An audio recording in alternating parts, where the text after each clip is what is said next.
ఈ పాట పాడని వారు, ఈ పాట వినని వారు లేరు.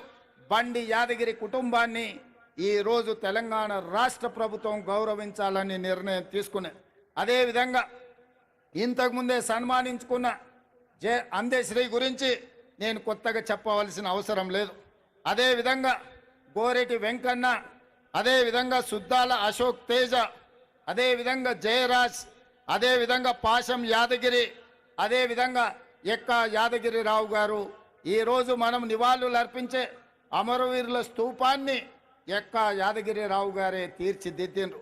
ఈ 9 మంది కవులను, కళాకారులను తెలంగాణ రాష్ట్ర ప్రభుత్వం గుర్తించడమే కాకుండా వారికి ఫ్యూచర్ సిటీలో 300 గజాల ఇంటి స్థలాన్ని ఇవ్వడమే కాకుండా ₹1 కోటి నగదు ఇవ్వడం ద్వారా ఒక తామర పత్రాన్ని తెలంగాణ రాష్ట్ర ప్రభుత్వం ద్వారా వారికి ఇవ్వడం, భవిష్యత్ తరాలు వాళ్ళ మనుమలు ములి మనుమనులు ఆ తామర పత్రాన్ని చూసి తెలంగాణ రాష్ట్ర ప్రభుత్వం వాళ్ళ కుటుంబ సభ్యులను గుర్తించింది. తెలంగాణ ఉద్యమంలో వారి త్యాగం, వారి పోరాటం ఎంతో స్ఫూర్తిని నింపింది అని చెప్పి ఈ 9 మంది కవులను, కళాకారులను తెలంగాణ రాష్ట్ర ప్రభుత్వం గుర్తించి సన్మానించాలనుకుంటుంది. అందుకే వారికి తామర పత్రాన్ని రాష్ట్ర ప్రభుత్వం అధికారికంగా అందించడమే కాకుండా వారికి ఒక ఇంటి స్థలాన్ని, వారికి ₹1 కోటి నగదును వారికి ఇవ్వడం ద్వారా ఈ ప్రభుత్వం, ఈ 4 కోట్ల తెలంగాణ ప్రజలు మీ త్యాగాలను మరవలేదు, మీ త్యాగాలు చరిత్ర పుటలలో, మీ పోరాటాలు మా మెదళ్ళలో శాశ్వతంగా ముద్రించుకుంటాము.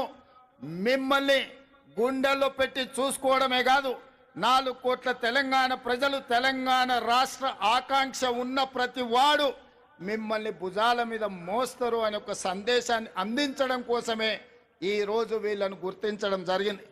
వాళ్ళకి ఇంటి స్థలమో లేకపోతే ₹1 కోటి ఆర్థిక ప్రయోజనం కోసమో ఈ రాష్ట్ర ప్రభుత్వం ఈ కార్యక్రమాన్ని చేపట్టలేదు. 4 కోట్ల తెలంగాణ ప్రజలు మీ త్యాగాన్ని, మీ సర్వం వడ్డడం వల్ల ఈరోజు తెలంగాణ రాష్ట్రం వచ్చింది. అందుకే ఈ రాష్ట్ర ప్రభుత్వం మిమ్మల్ని గుర్తిస్తుంది, గౌరవిస్తుందన్న సంకేతాన్ని ప్రపంచానికి అందించడం కోసమే ఈరోజు ఈ కార్యక్రమాన్ని తీసుకున్నాం. పెద్ద ఎత్తున ఇక్కడికి వచ్చేసిన వేలాది మంది చప్పట్ల ద్వారా ఈ కవులను, కళాకారులను అభినందించాల్సిందిగా మీ అందరికీ నేను విజ్ఞప్తి చేస్తున్నా. మిత్రులారా, కొద్దిమందికి బాధ ఉండొచ్చు, ఆవేదన ఉండొచ్చు, దుఃఖం ఉండొచ్చు.